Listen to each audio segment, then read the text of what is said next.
नमस्कार विद्यार्थी मित्रांनो, प्रश्न बघा. चक्रवाढ व्याजावरील अतिशय सोपा असा हा प्रश्न आहे, पण कुठलाही सूत्र न वापरता हा प्रश्न सोडवायचा कसा हे आपल्याला या व्हिडिओच्या माध्यमातून समजून घ्यायचं आहे.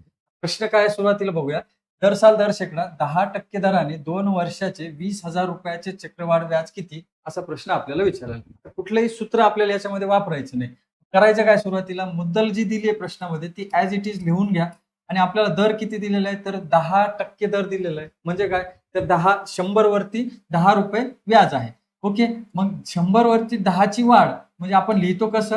तर इथं 110 भागिले 100 या पद्धतीने आपल्याला लिहावं लागतं. मग इथे किती वर्षासाठी दिलेलं आहे ते? तर 2 वर्षाचं विचारलेलं आहे. म्हणून ही 110 भागिले 100 हे आपल्याला 2 वेळा लिहून घ्यायचंय. 110 भागिले 100 या पद्धतीने 2 वेळा लिहिलं. आता हे जर सोडवलं तर आपल्याला डायरेक्ट उत्तर मिळणार आहे का? तर नाही. तर यात इथून आपल्याला मिळणार आहे त्या चक्रवाढ व्याजाची रास. आता रास म्हणजे काय असतं?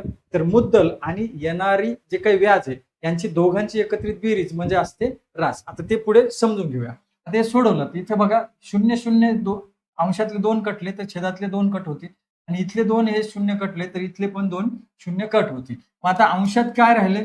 तर 200 गुणिले 11 गुणिले 11. मग आता इथं 11 गुणिले 11 यांचा गुणाकार किती येईल? तर इथे येईल 121 एवढा गुणाकार येणार. 11 गुणिले 11.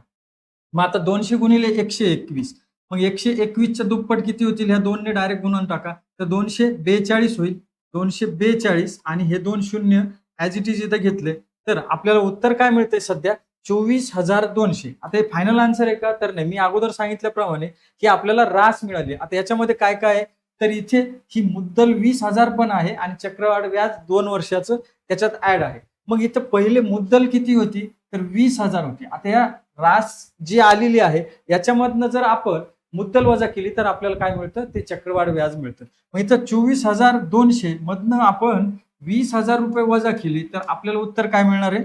तर ते उत्तर मिळणार आहे विद्यार्थी मित्रांनो 4,200 म्हणजे 2 वर्षाचं 10% दराने 20,000 वरचं चक्रवाढ व्याज किती मिळतंय? तर 4,200 एवढं मिळतं. म्हणजे पर्याय क्रमांक 4 हे या प्रश्नाचं राईट आन्सर आहे. या पद्धतीने कुठलंही सूत्र न वापरता तुम्ही हे प्रश्न सोडवू शकता. हे जर स्पष्टीकरण तुम्हाला समजलं असेल विद्यार्थी मित्रांनो, तर या प्रश्नाचं उत्तर मला कमेंट करून सांगा. आणि हा व्हिडिओ आवडला असेल तर या व्हिडिओला लाईक करा, शेअर करा आणि एसबी अकॅडमी चॅनलला सबस्क्राईब करा.